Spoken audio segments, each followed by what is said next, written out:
देखिए सबसे बड़ा क्यू यही है जो फ्राइडे को हुआ। बहुत कुछ हो गया actually between Friday and Sunday. मैं क्रोनोलॉजी बताता हूँ आपको। सबसे पहले तो सुप्रीम कोर्ट ने बोला कि भाई साहब आपके सारे टैरिफ इलीगल हैं। वो जो आपने प्रोविजन यूज़ किया है IEEPA का, वो गैर कानूनी है। आप उस एक्ट को यूज़ नहीं कर सकते, उसका यूज़ सिर्फ कांग्रेस कर सकती है। जो हॉर्मास कर रहे थे ना, मैं भी यही पूछूंगा फिर।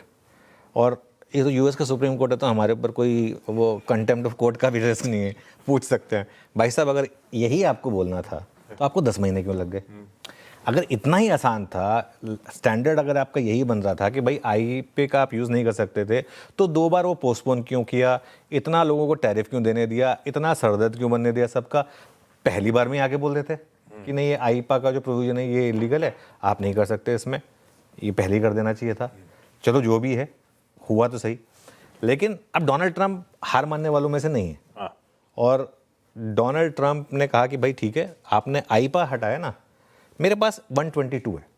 122 में क्या होता है? 122 में पहले उन्होंने 10% लगाया, फिर उसको उनको किसी ने बताया होगा कि 15% कर सकते हो आप, तो वो 6 घंटे के अंदर उन्होंने 10-15 कर दिया। बहुत लोगों ने 10% सेलिब्रेट करना शुरू करा, अब तो देर में 15 आ गया। अब 15 और 18 में कोई बहुत ज़्यादा फर्क नहीं है। दूसरी बात, इससे खुश होने की जरूरत नहीं है। मुझे समझ में नहीं आ रहा कि इससे हम खुश क्यों। अगर आप कह रहे थे कि आपका टैरिफ 18% है और बांग्लादेश का टैरिफ 19% है, और आज की या बाकी वियतनाम का, उनके सबके मुकाबले आपका टैरिफ कम है, तो आज की डेट में तो आप वापस सबके साथ आ गए 15% पर। तो आपके जो कंपेटिटिव ना, देखिए at the end of the day बात होती है कि पेपर टफ है। अगर मान लो बगल वाले के 50 आए और आपके 51 आ गए, तो भी आप नंबर 1 है। बगल वाले के 80 आए, आपके भी 80 आए, तो भी आप दोनों बराबर हैं। तो यहाँ पे मामला ये है कि हमारी जो ट्रेड डील है वो हमारे जो कंपेटिटर्स थे उनसे बेटर थी।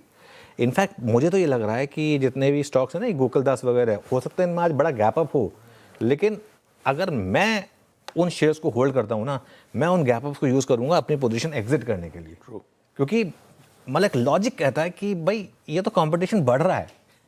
तो खैर एनीवे, अब अगले 150 दिन में क्या होगा, अब ध्यान रखिएगा। इसमें भी ये भी तभी लग सकता है, ये भी मामला कोर्ट जाएगा वैसे, क्योंकि ये तब लग सकता है जब यूएस ये प्रूव कर सके कि उसका ट्रेड डेफिसिट है और काफ़ी बड़ा ट्रेड डेफिसिट है। उसके बाद वो सेक्शन 301 यूज़ करने की बात कर रहे हैं। 301 में क्या होता है, अगर आप ये प्रूव कर दें कि कुछ देश हैं, जैसे कि उन्होंने चाइना और इंडिया का एग्जाम्पल लिया था, जो काफ़ी अनफेवरेबल डील कर रहे थे हमारे साथ, तो उस पर आप उनके अगेंस्ट और टैरिफ लगा सकते हैं 15% के ओवर एंड अबव। तो उसमें क्या होगा, इवेंचुअली जो डोनाल्ड ट्रंप का गेम प्लान है वो यही है कि 15% अभी सब पे लगा दिया है, अगले 150 दिनों में वो जांच वाँच की बात करेंगे और उसके बाद हर कंट्री पे उतना ही टैरिफ लगा देंगे। उन्होंने इंडिया के लिए साफ बोला कि जो ट्रेड डील थी मैं तो उसी पे अड़े रहूँगा।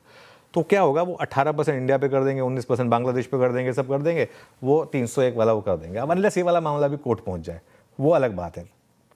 लेकिन उनको साबित करना होगा कि यूएस को नुकसान हो रहा है इसके लिए। लेकिन जैसा मैं कह रहा हूँ, इस खबर को प्रैक्टिकली समझिए। इस खबर से क्या आपको वाकई में फ़ायदा हो रहा है? एक तो अभी तक ये कोई क्लैरिटी नहीं है कि जितना हम टैरिफ दे चुके हैं वो रिफंड होगा या नहीं होगा, उस पर कोई बात नहीं हुई है। अगर रिफंड होगा भी तो पहली बात तो ध्यान रखिए, टैरिफ कौन पे करता है? टैरिफ वहाँ के लोग पे करते हैं, वो तो पास ऑन हो जाता है हमारे ऊपर। वो उनको यूएस गवर्नमेंट से अगर वापस मिल भी गया, क्या वो वापस पास ऑन करेंगे? जो हमने टैरिफ दिया उनको, हमको वापस पास ऑन करेंगे नहीं करेंगे ये नहीं पता हमें। रिफंड मिलेगा या नहीं मिलेगा हमें ये नहीं पता।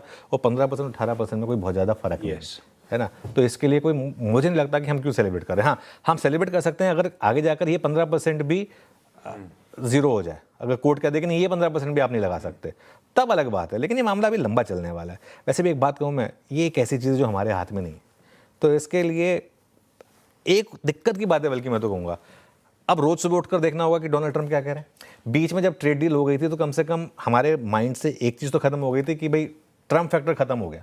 हमने लगातार बात की थी, चलिए अब कम से कम सुबह उठ के ये नहीं देखना कि डोनाल्ड ट्रंप क्या कह रहे हैं। अब सुबह उठकर फिर देखो कि डोनाल्ड ट्रंप क्या कह रहे हैं, क्या नया कर रहे हैं, सुप्रीम कोर्ट में क्या हो रहा है, क्या नहीं हो रहा है, ये सब चीज़ें जो है। तो ये एक और फिल्टर, मुझे तो लग रहा है कि उल्टा एक और सरदर्द जुड़ गया आपके लिए। बल्कि तो मैं इसको किसी भी एंगल से कोई बहुत ज़्यादा पॉजिटिवली नहीं देख रहा हूँ आशीष, अगर आप देखेंगे इसको। तो खैर, लेट्स वेट एंड वॉच।